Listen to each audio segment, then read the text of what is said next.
This episode is sponsored by BetterHelp. The holidays are over, the decorations are down, and suddenly everything feels a little empty. It's normal to feel the winter blues after the holiday excitement. January, February, and March are by far my least favorite months of the year. It's cold and dark, and I have to get some extra vitamin D on board. I also need to keep my regular scheduled appointments with my therapist. So if you're feeling that post-holiday funk, I definitely suggest you checking out BetterHelp because maybe it's time to talk. You might also be one of those people like me who makes New Year's resolutions and you get super motivated. So maybe you need someone behind you to hold you accountable and come up with a plan to meet your goals. BetterHelp is super convenient, totally online. You have a therapist right at your fingertips whenever you need them. So head over to betterhelp.com/wifeofcrime1 to get 10% off your first month. That's betterhelp.com/wifeofcrime1 for 10% off your first month. This podcast is an unscripted, unedited conversation about true crime. We take the cases very seriously, but I don't take myself seriously at all. And neither should you. Welcome to Wife of Crime. So, Russ, we are 1 week away from Halloween. This time of year just feels a little extra spooky. Back in 1981, there was actually a case that put the devil on trial. A man committed a crime, and his motive was that the devil made him do it. I can already predict your reactions to this one. This is the case of Arne Johnson.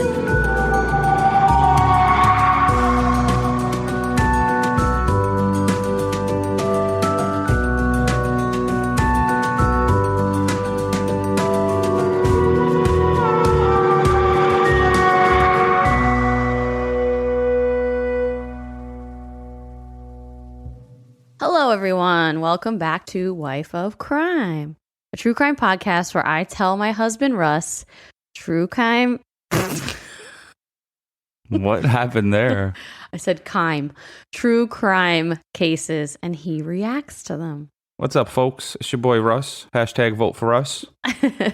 Vote for us. There's been a lot of people hashtagging that lately. Maybe it's time to run for New York City mayor. You can get up there with the two dudes that are running now.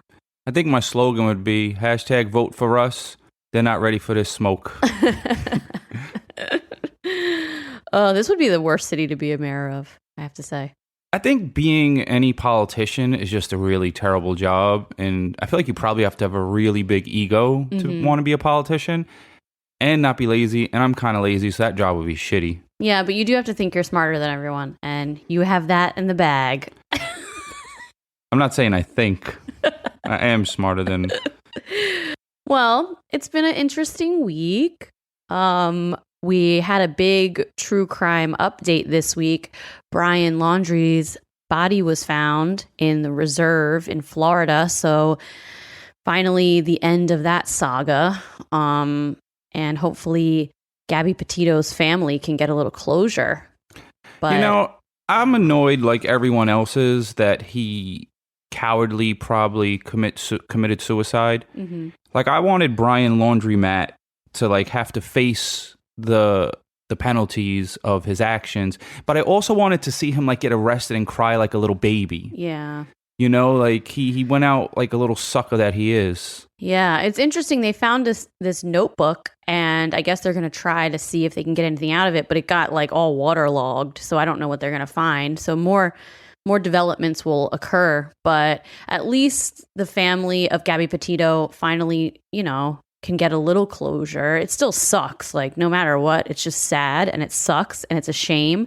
And it's such a coincidence that this is, you know, Domestic Violence Awareness Month, and this case just blew up. And it just goes to show, like, some people are just scumbag pieces of shit. And that's it. It probably blew up because they were like van life people and like... Well, and the family, remember we talked about it a couple weeks ago, like the family got it all up in the media and the true crime world, like they were really pushing it. So, yeah, which I think was good. And then Dog the Bounty Hunter tried. And yeah. he didn't, you know, him and his mullet didn't get it. No. That dude, he needs to stay out of the sun.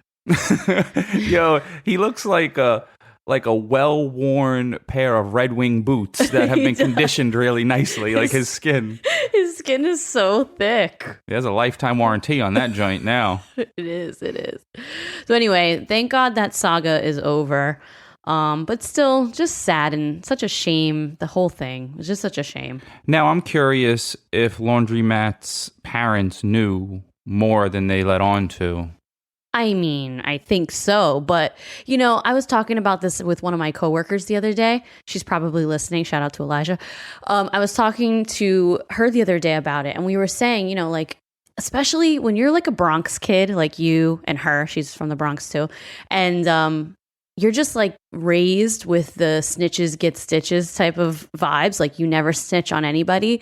But at the end of the day, like, she was saying that if she had a child who committed a crime like this, and, at least you could help by not necessarily outing your son, but giving the family of your son's ex-girlfriend like some type of information. Like the fact that they wouldn't cooperate with anything was just really, I don't know, it shows a lot about their character. Yeah, I thought about this because I don't think about true crime really. But when I was thinking about it, I was like, what would I do if it was my son? Yeah. It's really hard. I don't know. It's a tough call. People might be mad at me, but at least I'm, saying that I may not talk. But I may tell, like, my son, like, yo, what the fuck, dude? Where is she? Yeah, turn yourself like, in. At home, I'd probably rip him or, I might even beat him up. Yeah. Well, anyway, it's a shame. It's sad for all involved. And, like at the end of the day, it's a fine line because, those parents, they didn't help or whatever. They had their son's back the entire time, which I'm not saying I get it, but I kind of see it. But they lost their kid too. Like it's all tragic. It sucks all around. Like their kid's dead too. Maybe they kicked him out because I was thinking, like if I was the parent, I may not call the cops, but you better get this drama out of my house. Yeah. Like, you better go somewhere. And then he went to the forest of no return. Yeah. Well, that's over. And, other than that, I haven't heard much more about the Zodiac Killer thing. I'm still waiting to hear more info about that. I'll post it up on our Instagram at Wife of Crime Pod. If you're not following our Instagram, head on over there and follow us because we got a lot of funny memes that we post. We interact the most on that one out of all the social media. Like, we're on all the social media, but that's the one we interact on the most, I would say. You're getting good with this segue into promoting. We're like quasi-professional. Yo, look at us. The most unprofessional professional podcasters out there. So I guess now it's my time to do my things, my two jobs. So I don't know which one I do first, so I guess I'll start out with the patrons. Sure. All right. So everyone knows, if you listen to us, we have a Patreon. And what do we do over there, Jess? We do bonus content, true crime and chill episodes once a month. We watch a documentary together and drink and talk about it. It's a little bit of a different format than our regular show. And usually we go off on tangents and talk about a lot of random stuff. We're both a little drunk at the time, and it's a good time. Basically, it's the same thing, except Jess has a couple drinks and she thinks she's being funny. Oh, I am being funny. Our patrons voted and they said I'm funny. I even voted for that because it was a pity vote. Oh, leave me alone. All right, so this week's patrons are Mary Kate, Holly, Ashley, Alyssa, Kelly, Emily, Patricia.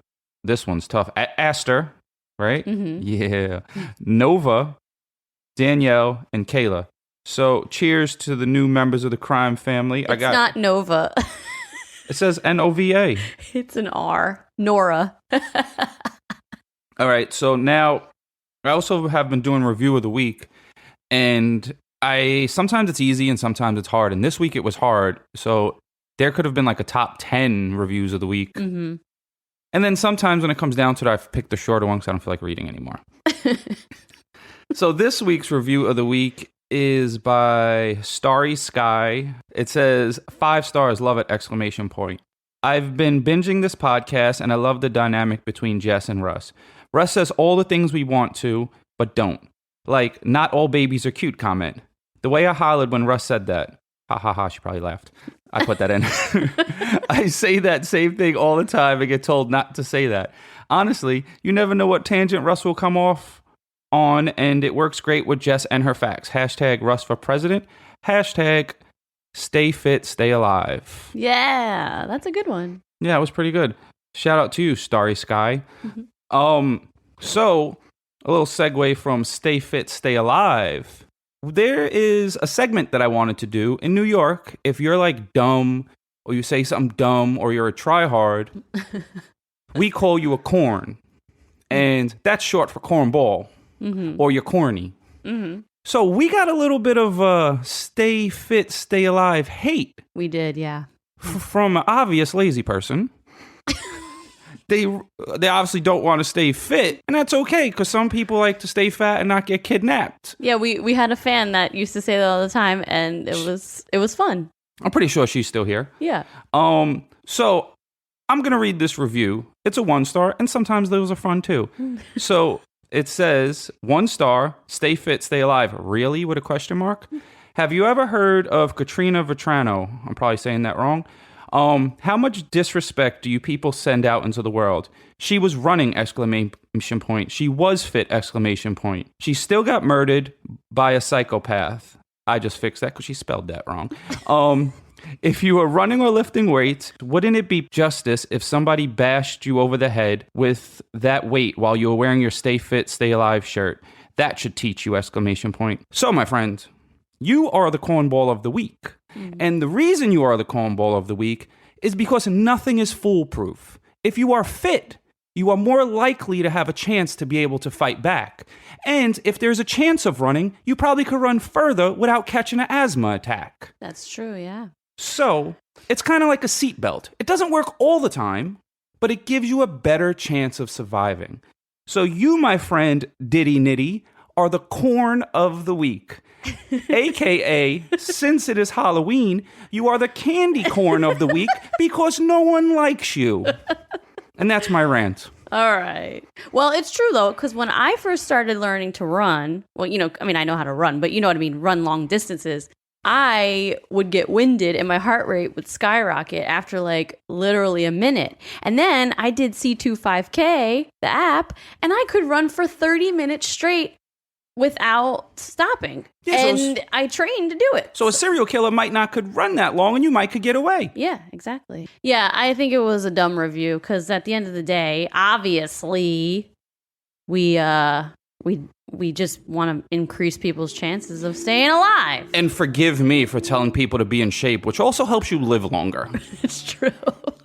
Like, what do you have against like good hearts, like a strong heart? You dummy over there eating Swiss rolls. And shout out to little Debbie because I love Swiss rolls. All right. Well, that's hashtag Russ mad. Okay. I wasn't even mad. It was, the person was just so dumb. I thought it was funny and I wasn't going to address it. She don't want to address the negativity, but sometimes stupid people are funny. And I'm stupid and people think I'm funny sometimes. So. True. All right. So it's spooky season. We are only 1 week away from Old Hallows Eve. On the Patreon this month, we watched and discussed a documentary called Demon House. And since I love themes, I'm going to tell you a case about a murder that was apparently committed by someone who was possessed. Oh, geez, Louise. There's no such thing as possessed. They probably were drunk or schizophrenic or smoking some K2 or maybe just from Florida. If it's your first time here with us in Wife of Crime, you will quickly realize that Russ does not believe in anything paranormal at all. He is the ultimate skeptic and has said on numerous occasions on our podcast that he will never believe in anything paranormal unless he physically sees someone float in front of him. And it can't be David Blaine because he figured out how to float with like some invisible strings or something. And his magic is kind of whack. He's just like, I'm going to go in this box with ice cubes and freeze for a really long time. Like, that's not magic. That's just dumb. Yeah, he did. He did do that.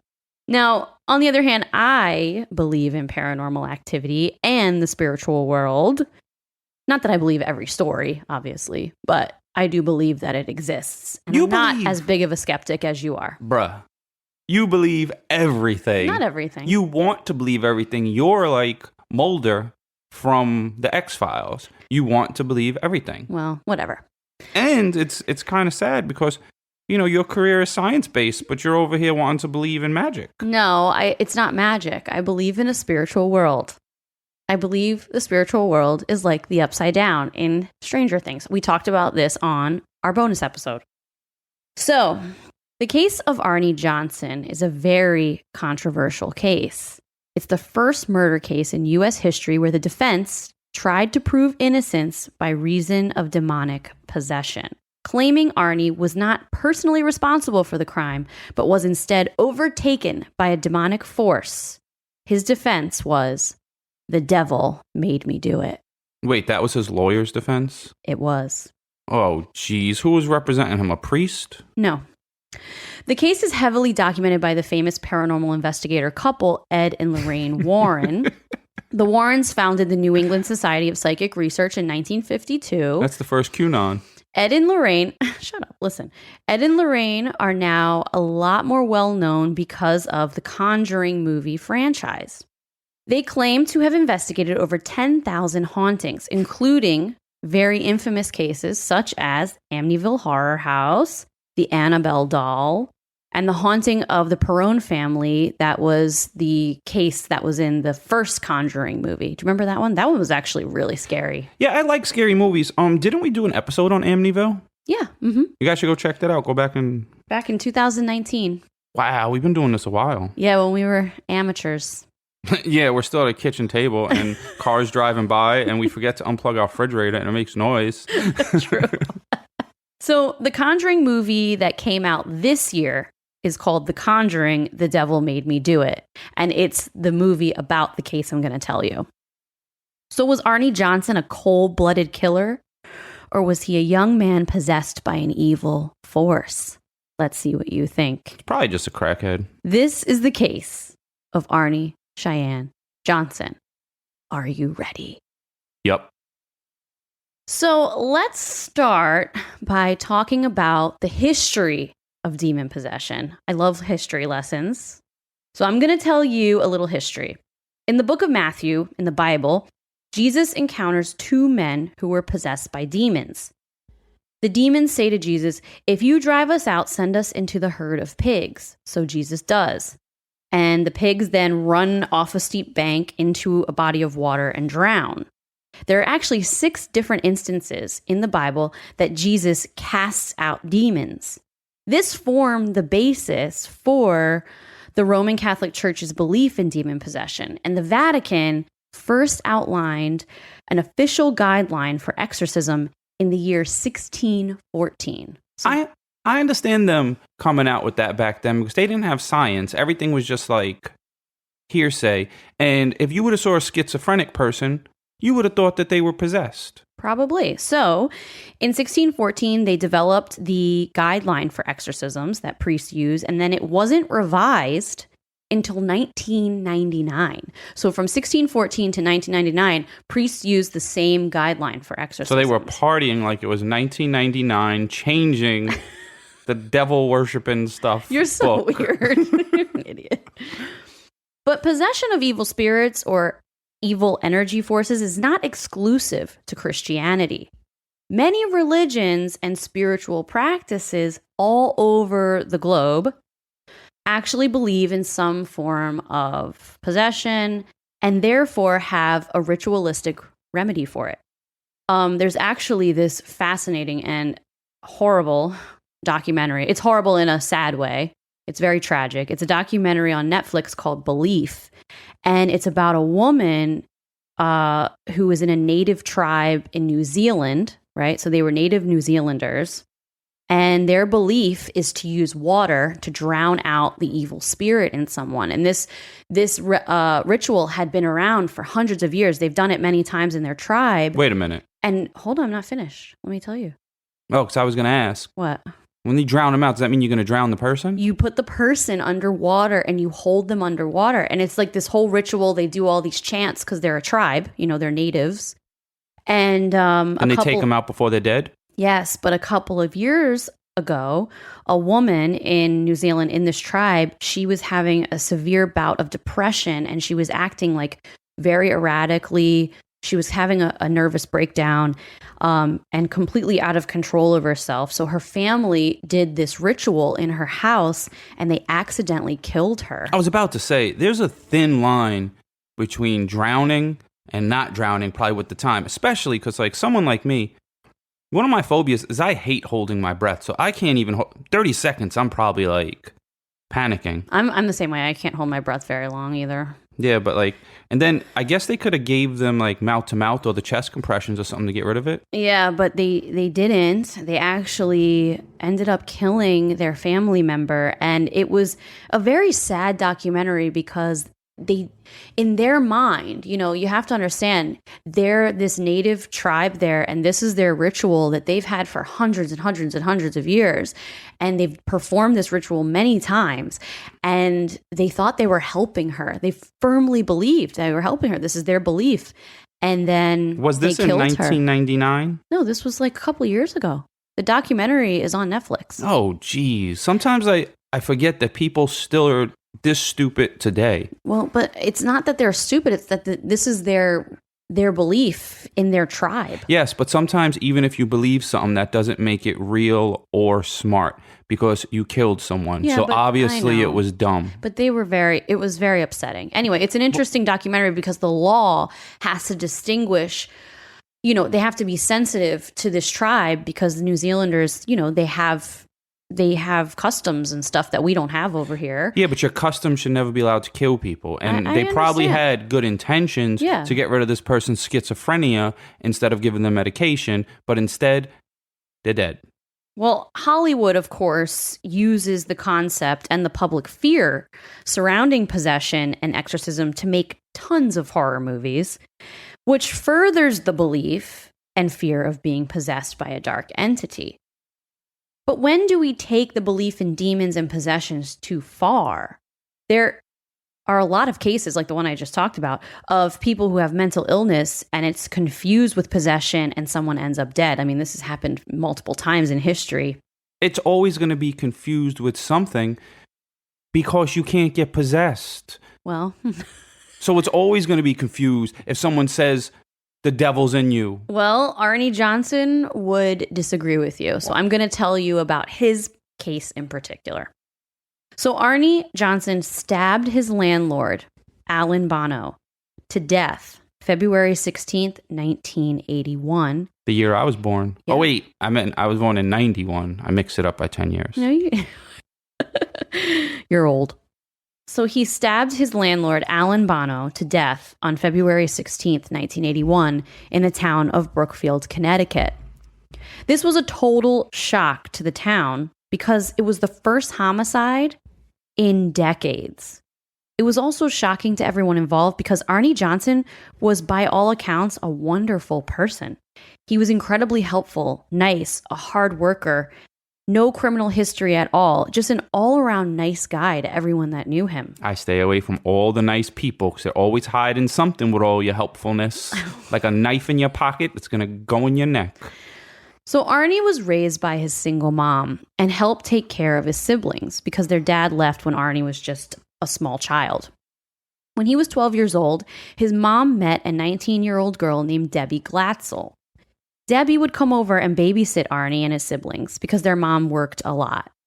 Arne fell head over heels in love with Debbie right away, even though she was much older. The devil's making him do it. But he was determined to be with her one day. So when he turned 16, he asked Debbie out on a date. Debbie is now 23. According to both Arne and Debbie, they immediately fell in love. Wow, good for you, dude. No, I mean, it's a big, giant double standard, but we're not going to get into that because she's 23 and he's 16. That's a bit much, in my opinion. Yeah, but in 2 more years, he'll be 18 and she'll be 25, and then no one will say nothing. Yeah, probably. But it is weird. I'm not condoning that, but I'm just thinking of like a young dude. You got to swing the bat to hit a home run. Well, he swung the bat and they fell in love.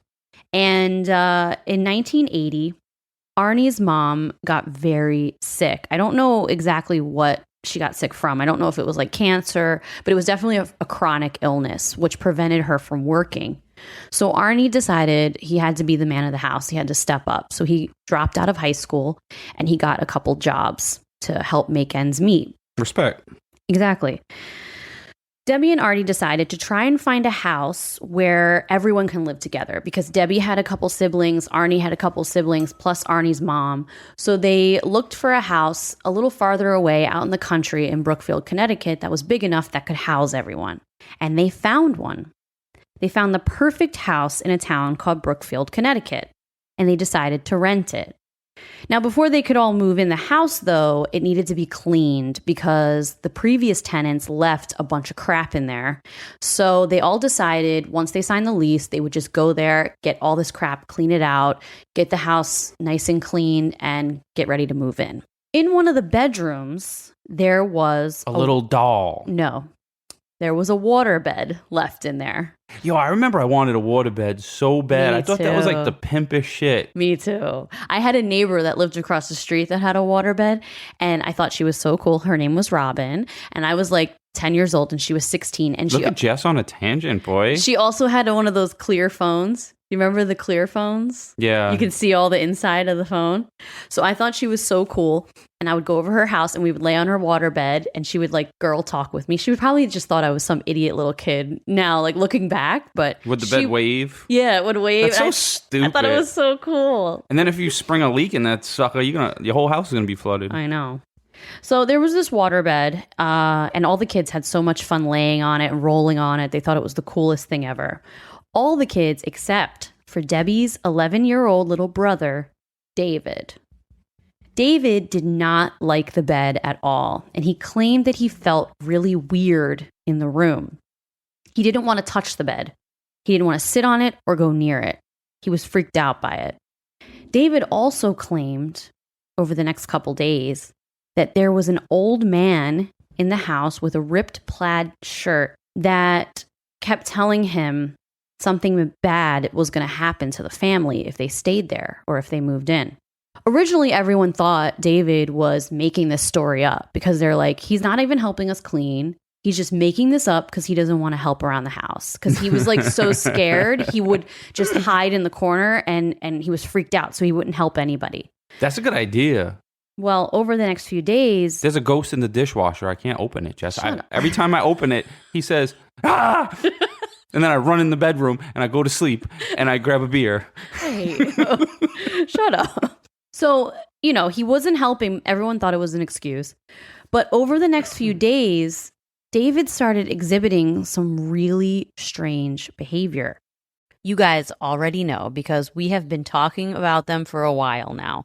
Via Hemp is by far one of our favorite sponsors we've ever had, okay? We use their products all the time. Maybe you're a little like me. You're a little anxious. You have a hard time settling down. You're kind of wound up a lot. If that's you, Via Hemp products are for you. Check out their website. You will find something that speaks to you. Maybe you're like Russ. You have a hard time sleeping because you have bad nerve pain or chronic pain. Then Via Hemp is for you because their gummies will help you get some quality sleep. Maybe you're looking to have a really good time. Maybe you just really like edibles. You want to laugh. You want to get the munchies. You want to watch a movie and have a really strong belly laugh. Then Via Hemp products are for you, okay? They're literally for everybody. So head over to viahemp.com, promo code wifeofcrime1 to get 15% off your first order. That's viahemp.com, wifeofcrime1 for 15% off your first order. Last year, Save More Money was the most popular New Year's resolution in America. Clearly, a lot of us feel like our money is slipping through our fingers. Well, I don't know about you, but I'm not the best saver, and I don't know much about investing until I started saving and investing with Acorns. Turns out you don't have to be an expert at all because Acorns will recommend a diversified portfolio that fits you and your money goals. And I always thought that when people say, ooh, I invest in stocks, that they had a ton of money or something. Well, you don't need to be rich. Acorns lets you invest with the spare money you've got right now. You can literally start with $5. And you know you guys are spending that at Starbucks on these fancy lattes. So skip the coffee and invest with Acorns. You don't even need a ton of time. Like, you can just sign up and start investing within 5 minutes. Head over to acorns.com/wifeofcrime or download the Acorns app to start saving and investing for your future today. That's acorns.com/wifeofcrime.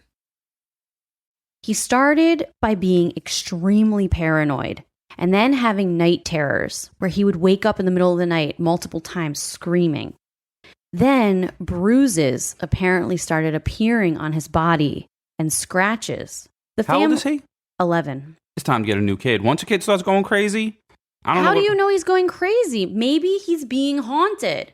If I had a kid and once they say they see ghosts, that's it. They gotta go. You're so full You don't pay of enough it. bills to see ghosts in this house, kid. You gotta go. And if there was ever a kid that was gonna kill you, it would be a one that sees ghosts. So the family... There's a statistic. You're 57% more likely to get killed by a kid that sees a ghost. I looked that up. Hashtag Russ facts. Yeah, right. Okay. 99% of statistics that are made up. I mean, 99%, you know what I'm saying. She's doing her best, folks. 99% of statistics are made up in your head. So, anyway, the family then says they saw David be lifted off the ground and thrown onto the bed. You need a new kid. That one's broken. Debbie, Arne, and the kids are now terrified. But the problem is they can't afford to leave the home. So they called a Catholic priest to come and bless the home, hoping that it would get rid of the evil there. But it only made things worse. And by the 12th day of living there, David was now having seizures, speaking in other voices throughout the day, and being choked by an invisible force. At this point, Ed and Lorraine Warren get involved. They come to the house to investigate and decide to perform 3 exorcisms in the home. Bruh, these people are opportunists. I hate stuff like that. How do you know? Well, because they made millions of dollars off a movie, so it's obviously they're opportunists. And I don't like that. You're taking advantage of people in distress. The kid is schizophrenic. His brain is broken. I don't know the right term. Well, saying brain is broken is not the right term. Yeah, but like something's wrong. Like it's broke. It's not doing what it's supposed to do. It's like a car. Like the alternator's not working, so now the car don't work. Okay. You don't know that that's the case. Yes, I do. You just don't believe in anything, so you're going to say that. But maybe that's not the case. Maybe the kid is actually... there's actually an evil thing that's hurting him. We need to do a post. I want to know, has anyone... of all these thousands of people that listen, because now we get a lot of downloads, which is crazy. People listen to us. Have any of you ever seen someone float? And you know what? And if someone says yes, right? I guarantee they don't have a video of it. And did all the floating stop all of a sudden when everyone has a video camera in their pocket? Well, people have been haunted because I actually will be reading you a haunting story when we do our listener episode. So look out for that, number 1. Number 2, we've had people comment that they have seen ghosts. But they don't have a video, and everyone has a video Not camera. everyone has a video of everything. Bruh. A lot of these people have seen things years ago, before there were camera phones. All right, first of all, camera phones have been around at least 10 years. And so that's saying, since 10 years, the ghosts are like, oh, shit, folks, we're going to be busted. Everyone has a camera now. Call the ghost union. We got to relax. You're so annoying. So why I can't wait for Halloween season to be over so that I don't have to do any more episodes with you about paranormal things because you don't believe in any of it, and it drives me nuts. You remind me of Shane from BuzzFeed Unsolved. We should make a new podcast called Ghostbusters. Whatever. Or Ghost Dusters, because it's all fake. It's some dusty-ass stories. Whatever. Anyway, Ed and Lorraine Warren get involved, right? And they decide to perform 3 different exorcisms in the home. Ed and Lorraine also called the Brookfield Police Department in October of 1980 to try and report the situation and say that something really bad is going on in that house, but the police didn't take any of it seriously. Like they should. According Shouldn't. to all the people involved in the exorcisms, though, at the last exorcism that was performed on David, this is where things get very dangerous. David was screaming, cursing, spitting, and at one point, even levitated. And this is multiple people that claim this. Multiple people were there and claim it. This sounds like the stories that you come home with from the ER. There was this homeless person. He was speaking in a weird voice. He spit. Except they don't levitate no more because everyone has a camera. Well, anyway, this is what a bunch of people who were at that exorcism say happened. At this point, Arne grabs David and he starts to scream at the demon, telling it to leave David alone and come into him instead. He screams, "Come into me. I can handle you. Leave David alone." And this would be the point where the story shifts. Hey guys, I'm just going to take a quick second to tell you about our sponsor today. I'm so excited to talk about this one. The name is Invisaware, and it's actually one of the coolest products I've ever seen. So let me tell you a really jarring statistic. 1 in 5 women will be attacked in their lifetime. How scary is that? Well, Invisaware is a product that you can wear either on your wrist as a bracelet, on your neck as a necklace, or on a keychain. And it has a little charm. The charm just looks like a regular piece of jewelry. But when you press it, it actually sends an emergency message with your GPS location to 5 contacts in your phone. Like I said, coolest product ever. Don't even hesitate about this one. Go over to Invisaware.com and use promo code WIFEOFCRIME to get 10% off. You won't regret it. I had the bracelet on the other day when I was running by myself, and I felt so much more safe just knowing I had it on me. So again, Invisaware.com, promo code WIFEOFCRIME to get 10% off. Tapes from the Dark Side. Tapes from the Dark Side. Tapes from the Dark Side is an awesome new true crime podcast. What motive could a father have for hurting his own son? What dark secret is Mark Redwine hiding? In Season 1, the host TZ Borden investigates the curious case of a missing 13-year-old boy and the father suspected of murder. Please go search Tapes from the Dark Side on Apple Podcasts, Spotify, or wherever you listen to podcasts. Tapes from the Dark Side. You should give it a good listen. The families decided it's time to move out of this house. So Debbie ended up renting an apartment that was owned by her boss. So Debbie worked for this dog kennel, and it was like a dog kennel / groomer. Wait, who's Debbie? Debbie is Arnie's girlfriend. The 16-year-old, and that's the 25-year-old. Yeah, but now they're a little older. I just forgot her name. I thought she was the babysitter. She was, but now they're together, and they moved all their families together into this house. And Debbie and Arne decide it's time to move out with the kids and move everybody out of there. So now he's not possessed anymore. No, he's still having problems, but they're getting out of the house. So they think all the problems are because of the house. Of the house, yeah. And occasionally he's regular. No, he's just messed up. So they immediately move out of the house. They've only been there 12 days. They immediately move out. And they're going to lose their security deposit. Debbie's boss owned a dog kennel. That's where she worked. It was a dog kennel / groomer. He got rabies. And he had an apartment above the dog kennel. So she decides to move Arne and all the kids and Arnie's mom. They all move into this apartment. Debbie's boss and landlord's name is Alan Bono. Arne is now working as a landscaper.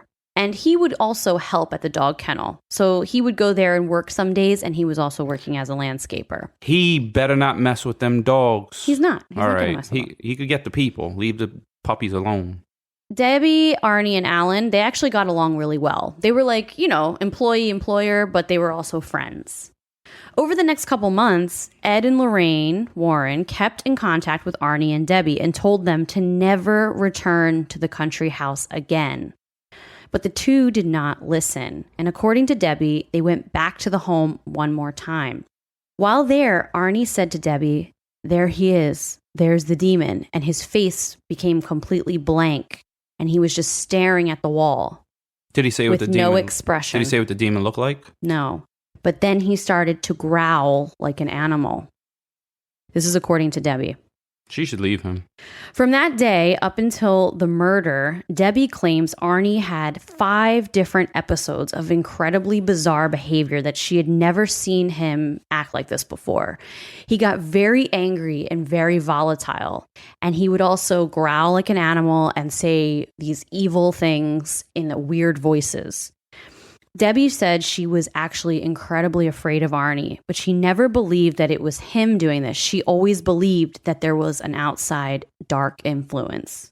She had known him since he was 12 years old, and she knew he was a very sweet and caring person, so she just did not believe that this is who he was. Damn, she'd been grooming him since he was 12. Well, he had a crush on her, yeah. I don't know how that dynamic happened. Well, maybe he was... We don't have to get into that. Maybe the young boy was grooming her in some way. I don't know. No, I mean, obviously not. It's a little bit weird. Young boys have crushes on anyone with boobs. Yeah, that's You just have some true. boobs, even if you're, like, not attractive. Just like, damn, she got boobs, bro. I remember when we were in junior high school. So, they'd be like in the 6th grade, like, yo, you see that? She has boobs. Okay. So on February 16th, Arne called in sick to work at the landscaping business, and he decided instead to go to work at the dog kennel. According to Debbie and the other employees, the morning went by very well, and then Alan, the owner, offered to take everybody out to lunch. So Debbie, Arne, the other employees, and Alan all went out to lunch, but Alan started drinking a lot at lunch, and he ended up getting pretty drunk. And he kind of became a bit of a jerk and started acting really belligerent. From everything I saw and read, he was like white girl wasted. They went back to the dog kennel. He was turning the music up really loud. He kept wooing? I was like, woo! Yeah. Why do women always do that in bars? And first of all, if you're a man, don't ever woo. Well, he was belligerent. Maybe say yeah, I don't know. Super drunk. And because Alan was acting up, Debbie decided to take the 2 youngest employees, one of which was Debbie's niece, Mary, out for pizza. Even though they just went out to lunch, I think she was just using it as an excuse to get away from him. Or maybe since they were the employer, they were buying them pizza because that's what bad employers do to the employees to make them a little bit happy. They give them 1/8 of a slice of pizza. You're just saying that because you're talking about my job. Oh yeah, take this pizza and get treated like shit. And I'm going to cut it in 4 parts. Well, that would be 25%, not 1/8. Well, anyway. Shout out Russ, the mathematician. After she left, Debbie claimed she got a really bad gut feeling about everything. So she decided to return back to the dog kennel. At this point, Alan was still drinking, and he told everyone, hey, let's go upstairs to the apartment. Let's hang out up there. We can watch TV, blah, blah, blah. So they all went upstairs. Alan turned the TV up really loud and started getting really weird and angry, and he kept punching his fist into his hand and started talking very aggressively while he was drunk. So at this point, Arne starts acting a little weird as well. And Debbie says that Arne stops and his face turns super blank. And Debbie said, okay, we all got to get out of here because this is like the tension was building in the room and she could sense it. Arne all of a sudden just turns to Alan, jumps on him, pulls out a pocket knife and stabs him 5 times and kills him right there. Where in his body? In his abdomen. Damn.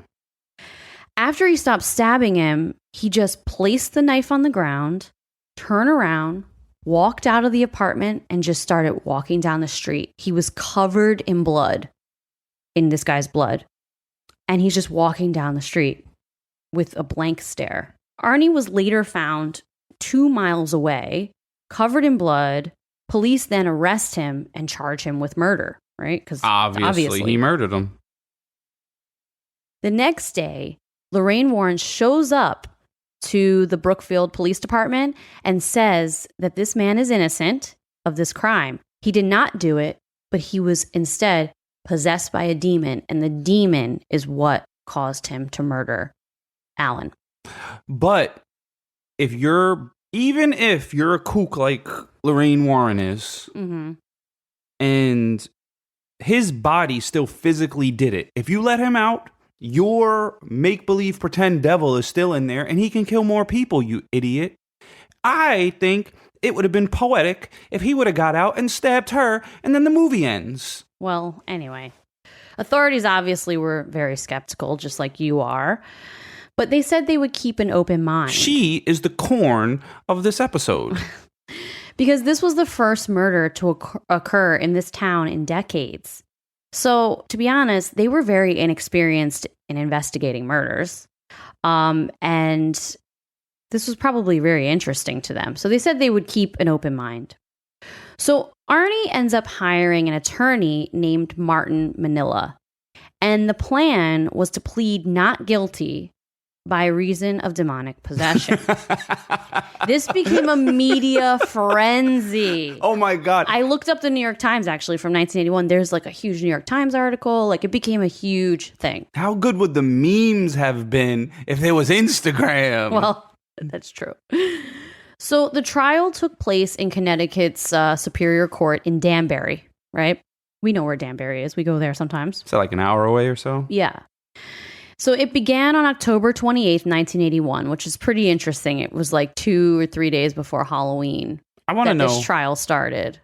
I want to know when he was in jail, how was he acting?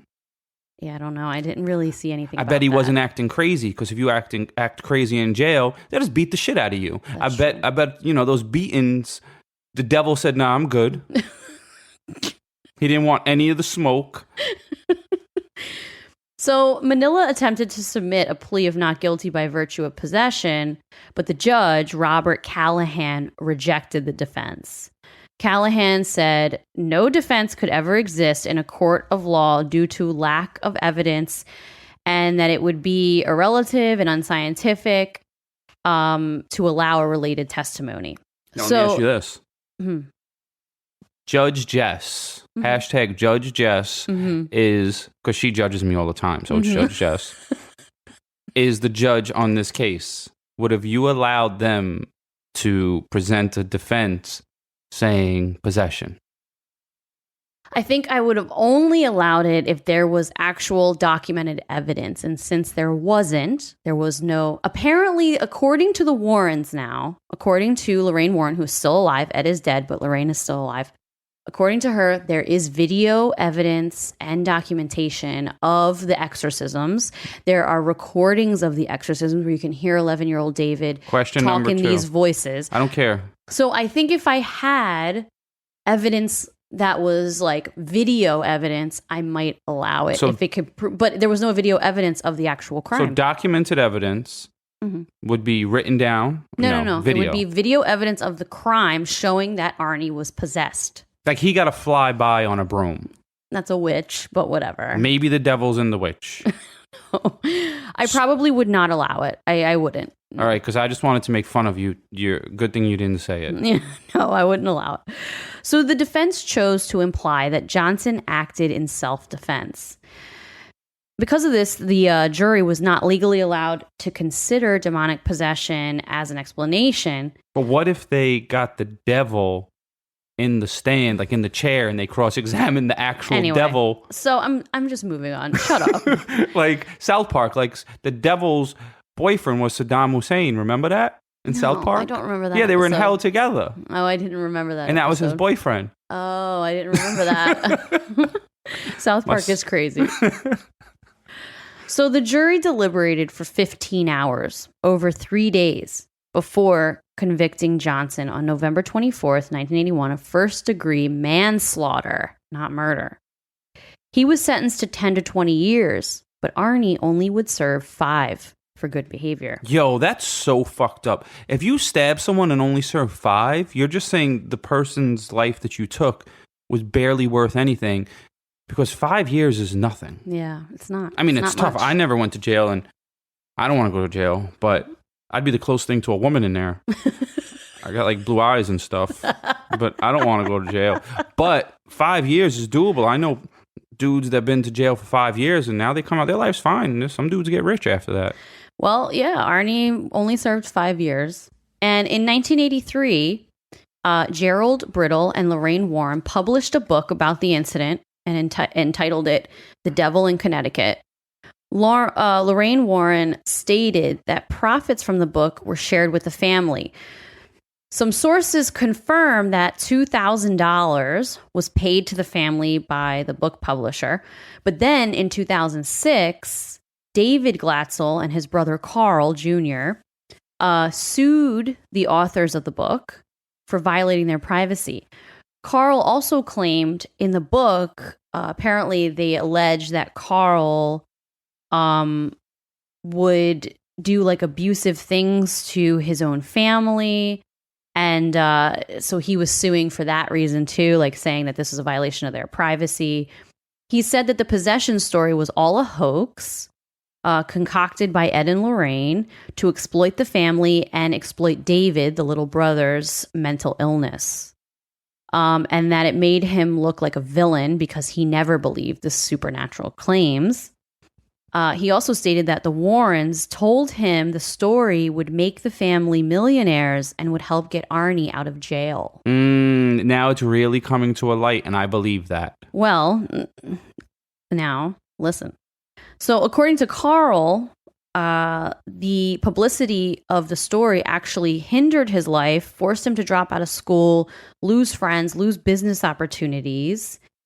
So he wrote a book in 2007. And Carl's the brother. He's one of the kids in this. Yeah, he's the brother of David. And Dave's the dude that was possessed originally, the 11-year-old. That was schizophrenic. Well, no, he's not schizophrenic. He's not confirmed schizophrenic. But you can't confirm the devil either unless the devil comes out. And then just listen. Go ahead. So Lorraine Warren defended her work with the family, saying that 6 priests who were involved in the incident agreed at the time that the boy was possessed, and that the supernatural events that happened were 100% real. How could they be supernatural and 100% real? That's an oxymoron, which is one of my favorite words. And that there are over 100 hours of video of these instances and interviews with the family. And Debbie and Arne both wholeheartedly support the Warrens. They say that this is all true. So the family is divided at this point. And Arne Johnson and Debbie still to this day maintain that all of this was true. It all happened. They are now still married. They have 2 children. They've been married this entire time. They live in Connecticut. And they... Wait, he got out of jail and they're fine? After 5 years, yeah. He's now, married and he has 2 kids and they live in Connecticut. And now the devil's gone. I guess so. That's such bullshit. So... And... First of all, they're saying in 1981, they have footage. Yeah, you had video cameras back They have video then. cameras, right? Yes. Of him. So they were in there with a big-ass video camera on their shoulder in the midst of the devil being in someone stabbing the shit out of people. I call fucking not shenanigans. stabbing anyone. But it was potential. If the devil's in there, he might bite your nose off. Like, the devil got teeth. He was possessing the 11-year-old kid. And they have 100 hours of video footage of the 11-year-old kid being possessed. You know how many VHSs you need to get 100 hours? No, I don't know. It would probably fill up, a lot of space. I'm going to exaggerate, obviously, but it'll fill up a bedroom to get that many hours. You got like 2 hours out of each VHS. You need at least 50. Where are these? I don't know. This is the bullshit. Warrens have them. Yeah, this is fake because no one's ever seen them. Well, no, people have seen them. The public just hasn't seen them. Oh, yeah. Very convenient. Anyway, I'm just playing devil's advocate here. I like these because they're funny. Like, these people are so funny. They're so, sometimes dumb is funny.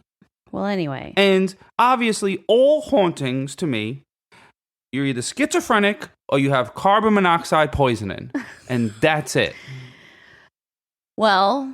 Like I said, Debbie and Arne now live in Connecticut. They have 2 kids. They've maintained that this is 100% true. So has Lorraine Warren this whole time. Yo, fuck Arne, bro. He killed that dude, stabbed him, got him in 5 years, and has a good life. He should still, I don't know what the penalty is, but he should be in jail, or someone should stab him back, and if he makes it, he can get out.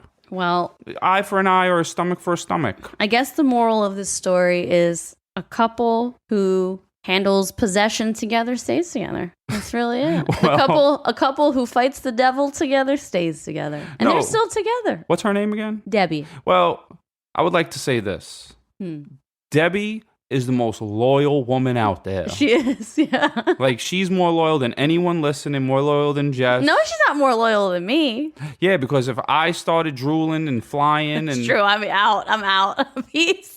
Peace, bro. I'm out. I'd be out too. If you fly, unless you're like flying to do tricks or something good, I'm out. If you start flying and drooling and growling, and first of all, he didn't fly because it's not on video. They have hundreds of hours of everything except the flight. Well, anyway. Maybe because it's a FHA violation. You're so caught up on people floating and flying. Because that's the only thing. Anybody could do a voice. True. So you think everything else can be faked except flying? Yes, and that's the only thing never on camera. Okay. They drool. They shake their head side to side. They throw on the Mr. T voice. They pity fools. I gotta play a prank on you and pretend I'm You might possessed. get jacked though. If you try to fly by me, I'm probably gonna punch you, and it would be in the name of Jesus. Like that one video of that pastor who starts hitting everyone with his coat. Remember? Have you ever seen that? It's like he does the Street Fighter In the name of Jesus. Whoosh, whoosh. Anyway. So that's it. That's the case of Arne Johnson. The devil made me do it. Now we should go watch the movie. Oh, then you can watch the horror movie. I just thought of the name of the episode. Every now and then I think of it. I believe I can fly.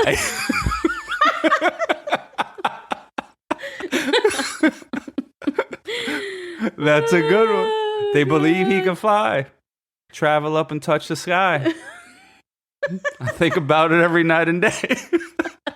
Spread my wings and fly away. All right, we're not going to sing a song now. No, we're not. All right, everyone. Well, I hope you enjoyed this episode. You know, I know there's people out there who some of you think like me and some of you think like Russ. But one of the best things about our podcast is that we can completely disagree on a lot of stuff and we still love each other. And let's all take that as a lesson. If you have people in your life that you disagree with, you can have a conversation where you disagree with someone and you can still like them and even love them and even be married to them. Yeah, Jess is wrong all the time and I deal with it. So have a wonderful week and follow us on Instagram at Wife of Crime Pod and Facebook at Wife of Crime, the Crime Family. And if you're interested in getting more bonus content, I think we have like 14 or 15 bonus episodes, go to patreon.com/Wife of Crime Pod. And go grab some merch. We do have some new merch designs coming, but you get the OG stuff right now.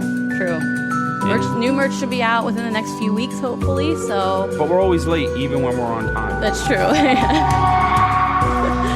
right. Have a good week, everyone. Bye. Bye. Don't fly.